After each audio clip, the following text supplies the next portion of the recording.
కాచం రమేష్ గారు, వీరు వరంగల్ జిల్లా పరకాల వాస్తవ్యులు.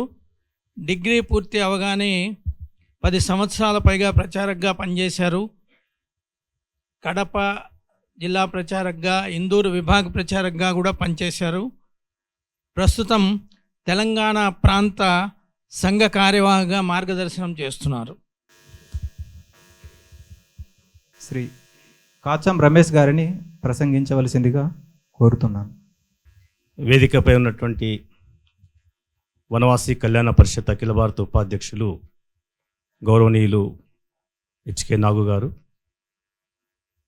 వనవాసి కళ్యాణ పరిషత్ అఖిల భారత ప్రచార ప్రముఖ శ్రీ ప్రమోద్ గారు, ప్రముఖ పాత్రికేయులు శ్రీ రాకా సుధాకర్ గారు, శ్రీ సూర్యనారాయణ గారు, వేదిక ముందున్నటువంటి అనేక మంది పెద్దలు, ప్రముఖులు, మాతలు, సోదరిమణులు, సోదరులు, అందరికీ నమస్కారం. ఈరోజు ఒక గొప్ప చక్కని అవకాశము, ఒక మంచి పత్రికను మనం ఆవిష్కరింపజేసుకున్నాం. వనవాసి క్షేత్రంలో చాలా కష్టమైనటువంటి విషయం. అక్కడి నుంచి మన ప్రస్థానం ప్రారంభించి ఒక సాహిత్యము, ఒక పుస్తకము, ఒక పత్రిక ప్రచురించుకునేటువంటి స్థాయి వరకు మన యొక్క కార్యకలాపాలు పెరుగుతూ వచ్చాయి. పత్రికతోనే పని జరుగుతుందని మనకు మొదటి నుంచి మనం రాష్ట్రీయ స్వయం సేవక సంఘాన్ని ప్రారంభించినప్పుడు కూడా డాక్టర్ హెడిగేవారు చెప్పారు, కాగితము కలము అవసరం లేకుండా ఈ పనిని ముందుకు తీసుకెళ్దామని చెప్పి అన్నారు. ఆ రోజుల్లో అంతవరకు అది సరిపోయింది. కానీ నెమ్మదిగా కాలానుగుణంగా, సమయానుగుణంగా మన యొక్క కార్యక్రమ విస్తరణ కేవలం మనుషులను సమీకరించడం మాత్రమే కాదు, ఇక్కడ ఉండేటువంటి అనేక రంగాల్లో ఎస్టాబ్లిష్ చేయడం కూడా చాలా ప్రధానమైన విషయం. అలా అని చెప్పి పత్రికా రంగంలో కూడా మనం ప్రవేశించాం. పత్రిక యొక్క గొప్పతనం మనందరికీ తెలుసు. పత్రిక ఒక్కటి ఉన్న 10,000 సైన్యము అని చెప్పారు. ఒక్కోసారి మనం చెప్పేటువంటి విషయం ఒక పత్రిక ద్వారా లిపిబద్ధం చేసి చెప్పినట్లయితే దాని ప్రభావము ఉంటుంది, తర్వాత అది శాశ్వతంగా నిలబడడానికి అవకాశం ఉంటుంది. మామూలుగా మనం చెప్పేటువంటి విషయాలు తాత్కాలికంగా ఉంటాయి, కానీ ప్రచురించబడి దాన్ని పుస్తక రూపంలో తీసుకొని వచ్చినప్పుడు శాశ్వతంగా ఉంటాయి. శాశ్వతంగా ఉన్నప్పుడు అది చరిత్రగా మిగిలేటువంటి అవకాశం ఉంటుంది. మొదటి నుంచి మన దేశంలో కానీ మన ధర్మంలో కానీ చరిత్ర పట్ల మనకు పెద్దగా దృష్టి లేదు, చరిత్ర పట్ల అధ్యయనము లేదు. విషయాలని దాచి దాన్ని సరిగ్గా చరిత్ర కింద మలిచేటువంటి అలవాటు కూడా లేదు. దాని కారణంగానే అనేక విషయాలకి ఆధారాలు లేనటువంటి పరిస్థితి మనం చూస్తుంటాం. చాలామంది మనల్ని విమర్శించే వాళ్ళు అంటూ ఉంటారు, దీనికి ఆధారం ఎక్కడని అంటుంటారు. కానీ ఇవాళ ఆధునిక కాలంలో ప్రతిదానికి కేవలం చెప్తే కాదు, దానికి ఒక ఆధారం కూడా కనిపించాలి. ఆధారం కనిపించినప్పుడు మాత్రమే, ఒక సాక్ష్యం దొరికినప్పుడు మాత్రమే అది జరిగింది అని చెప్పి నమ్మేటువంటి స్థితి ఉంటుంది. కనుక నెమ్మదిగా ఈ రకంగా మనం ఒక చారిత్రక ఆధారాలను తీసుకురావడానికి కూడా సాహిత్యం చాలా అవసరం ఏర్పడుతుంది. సాహిత్యం ప్రచారానికి ఎంత ముఖ్యమో ఆధారాలను నిర్మాణం చేయడానికి కూడా అంతే ముఖ్యం. ఇప్పుడు ఈ రోజుల్లో మనం చూసినట్లయితే సమాజము నెరేటివ్ ఆధారంగా నడుస్తుంది, కథనము, విమర్శ ఆధారంగా నడుస్తుంది. సమాజంలో అనేక రకాలైనటువంటి అబద్ధాలను తీసుకొని వచ్చి దాన్ని ప్రచారం చేసి అసత్యాలను సత్యాలుగా మలిచేటువంటి ప్రయత్నం జరుగుతున్నది అనేక విషయాలు. ఇంతకుముందే పెద్దలు చెప్పారు, ప్రధాన స్రవంతి నుంచి వనవాసులను దూరం చేసే ప్రయత్నం జరిగింది. ఇది మామూలుగా నిన్న ఇవాళ ఎవరో ఒకరిద్దరితో జరిగింది కాదు. బ్రిటిష్ వాళ్ళు ఆనాటి నుంచి ఒక పద్ధతి ప్రకారంగా దేశంలో ఉండేటువంటి ఏకాత్మతను దెబ్బతీయడానికి అనేక రకాల విభజన తీసుకొచ్చారు. దానికి ఒక నెరేటివ్ బిల్డప్ చేశారు. ఆర్య ద్రవిడ అనే సిద్ధాంతాన్ని తీసుకొచ్చారు. కనుక ఈ ఆర్య ద్రవిడ అనేటువంటి సిద్ధాంతంతో సమాజంలో అనేక రకాలైన చీలికలు వచ్చాయి. అందులోనే వనవాసులు వేరు, వాళ్ళు ఇక్కడి వాళ్ళు కాదు, లేకపోతే ఈ ప్రధానమైన భూమికకు వాళ్ళ సంబంధం లేదు, ఇలాంటి ప్రచారం తీసుకొని వచ్చారు. కనుక ఇలాంటి అనేక నెరేటివ్స్ ఈ దేశంలో తయారయ్యాయి.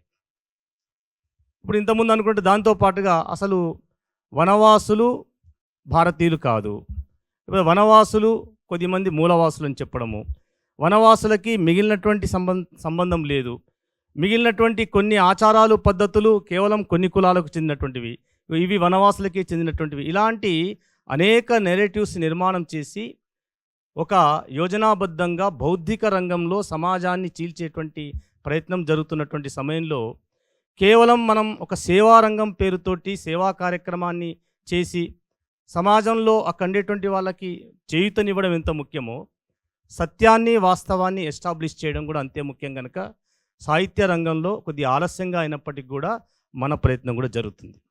వనవాసి కళ్యాణాశ్రమం లాంటి సంస్థ నుంచి పత్రికను తీసుకొని వచ్చి ఇవాళ ఆ పత్రికను మనం ఒక ప్రత్యేక సంచిక, ఒక 100 పేజీల సంచిక వేసుకోవడం అనేటువంటిది మామూలు విషయం కాదు. ఎందుకంటే పత్రిక నడపడం అనేటువంటిది మామూలు విషయం కాదు. ఈరోజు మామూలుగా ఒకానొకప్పుడు మనం పత్రికా రంగం చూసినట్లయితే సాహిత్యకారులు అలాంటి వాళ్ళు పత్రికలు నడుపుతుండేవాళ్ళు. ఆ తర్వాత నెమ్మదిగా పత్రికా రంగంలో వ్యాపారులు ప్రవేశించారు. పత్రిక అనేది ఒక వ్యాపారంగా మారింది. పత్రిక అనేటువంటిది ఒక కొన్ని కులాలకి మారిపోయింది, లేదా పత్రిక అనేటువంటిది కొన్ని రాజకీయ పక్షాలకు మారిపోయింది. కనుక డబ్బో లేకపోతే ఒక కులమో లేకపోతే ఒక రాజకీయ పార్టీ ఉంటేనే పత్రిక నడుపుకునేటువంటి స్థితి ఉండే పరిస్థితి తెలుగు ప్రాంతంలో మనం చాలా చూసాం. అలాంటి స్థితి నుంచి ఆ రంగంలో ఉన్నటువంటి వాళ్ళు కూడా పత్రికలు నడపడము సాధ్యము కాదు అని చెప్పి వేరే వేరే మార్గాలను వెతుకుతున్నటువంటి సమయంలో ఒక పత్రికను నిలబెట్టడం అనేటువంటిది అది మామూలు విషయం కాదు, ఇది గొప్ప విషయం. వనవాసి కళ్యాణాశ్రమం లాంటి సంస్థ ఒక పత్రిక నడపడం మనందరం నిజంగా అభినందించాల్సినటువంటి విషయం. రెండో విషయం ఉంది, పత్రిక నడపడం ఎంత ముఖ్యమో దాని తెలుగు పత్రిక. అసలు వాస్తవంగా ఈరోజు తెలుగు చదివేటువంటి వాళ్ళ సంఖ్య చాలా తగ్గింది, స్వభాషనే లేదు. చాలా చోట్ల ఈ మధ్య నేను ఒక కార్యక్రమంలో పాల్గొన్నప్పుడు, సంఘ శిక్షణ కార్యక్రమంలో విషయాలు చెప్పినప్పుడు రాసుకోవాలంటే మేము రాసుకుంటాము కానీ మాకు తెలుగు రాదు అని చెప్తున్నారు. కనుక తెలుగు రాని పరిస్థితి, తెలుగు చదవలేని పరిస్థితుల్లో తెలుగులో పత్రిక నడపడం అనేటువంటిది ఒక గొప్ప విషయము. ఆ రకమైన ప్రయత్నం మనం చేయడం అనేటువంటిది ఈ సందర్భంగా మరొక మారు అభినందించాల్సిన విషయం. ఇంతకుముందు చెప్పారు, కేవలము ఒకానొకప్పుడు కేవలం మిషనరీలు మాత్రమే ఈ వనవాసి క్షేత్రాన్ని టార్గెట్ చేసి అక్కడేటువంటి వాళ్ళని నెమ్మదిగా ధర్మాంతరణ చేయడం, మతం మార్పిడి చేయడం జరుగుతుండేది.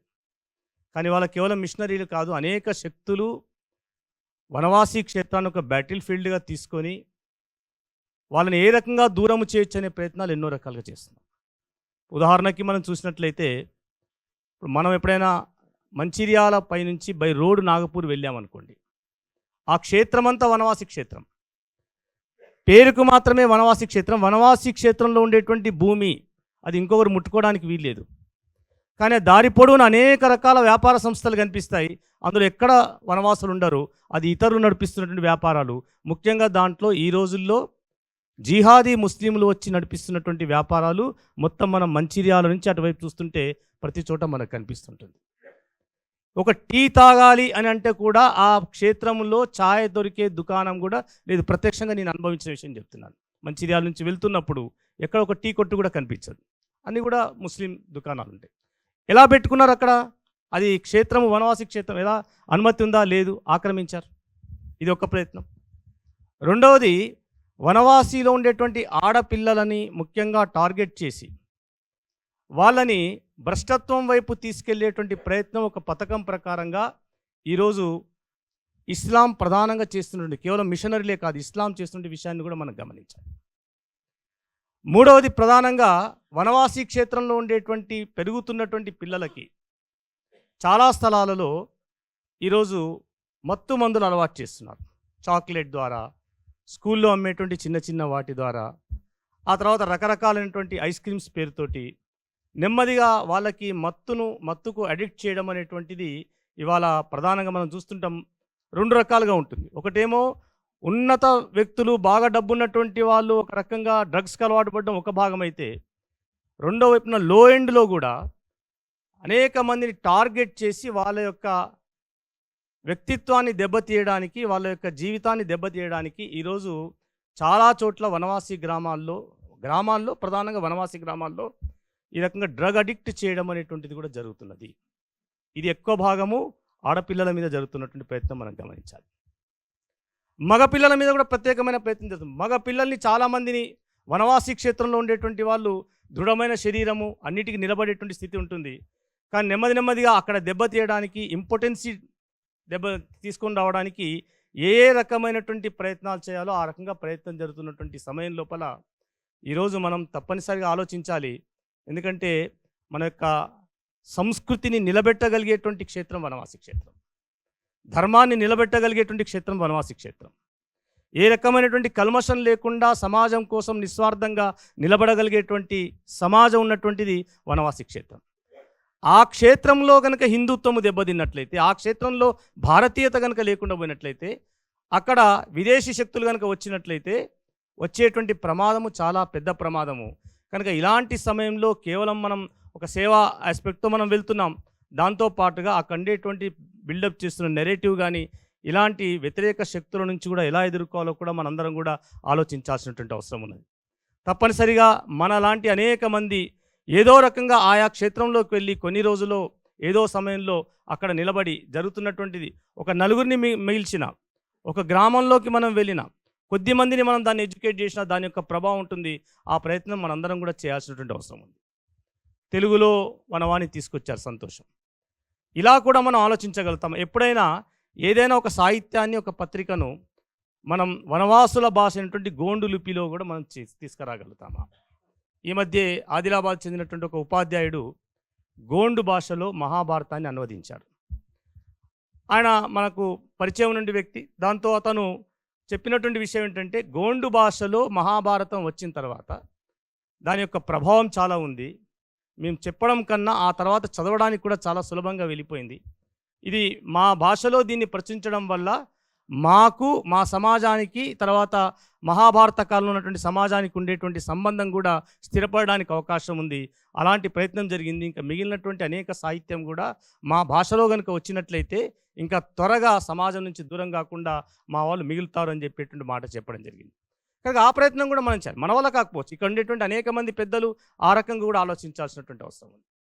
కనుక ఒక గొప్ప ప్రయత్నం. సంఘ శతాబ్ది సమయం ఇది. సంఘ శతాబ్ది ఒక పెద్ద పరివర్తన తీసుకొస్తున్నటువంటి సమయం ఇది. సంఘము 100 సంవత్సరాల క్రితం ప్రారంభించిన తర్వాత, 100 సంవత్సరాల క్రితం ప్రారంభించినప్పుడు సంఘము అనేటువంటిది ఈ రకమైన స్థితికి తీసుకొస్తుందనే విశ్వాసం ఎవరికి లేదు.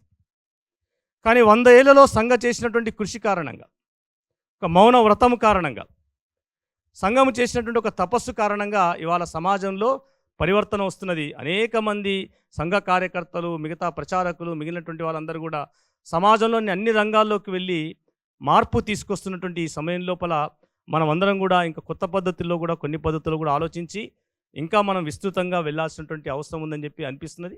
కనుక ఈ ఒక గొప్ప మంచి అవకాశం, ఉగాది నాడు పరంపునే డాక్టర్జీ యొక్క జన్మదినము జరిగినటువంటి ఈ వారాన్ని, ఈ సందర్భాన్ని పురస్కరించుకొని ఈ పత్రిక ప్రచురించడం మరొకసారి అభినందిస్తూ అవకాశం ఇచ్చినందుకు ధన్యవాదాలు చెప్తూ ముగిస్తాను. భారత్ మాతాకి జై. సంతోషం అండి. అక్షరం ఎలాంటి ఆయుధం అనేది కాచం రమేష్ గారి ద్వారా మనం తెలుసుకున్నామండి. వనవాసి గ్రామాల్లో ఉన్నటువంటి పరిస్థితులు, అక్కడ జరుగుతున్నటువంటి వారు ప్రత్యక్షంగా చూసిన సంఘటనలు కూడా మనకు తెలియజేశారు. దాంతోపాటు గిరిజన యువతులపైన లవ్ జిహాద్ పేరుతోటి యువకులని ఏ రకంగా మభ్యపెట్టి వాళ్ళ యొక్క జీవితాలను నాశనం చేసి కబ్జా చేస్తున్నారో, 170 యాక్ట్ ఉన్న దగ్గర కూడా ఇతర మతస్థులు ఏ రకంగా కబ్జా చేస్తున్నారో అది కూడా వివరించారు. అంటే వీటన్నిటిని మనం రాబోయే రోజుల్లో అధిగమించాలి. సంఘ శతాబ్ది ఉత్సవాల సందర్భంగా మన కార్యం ఇంకా ముందుకు సాగాలండి.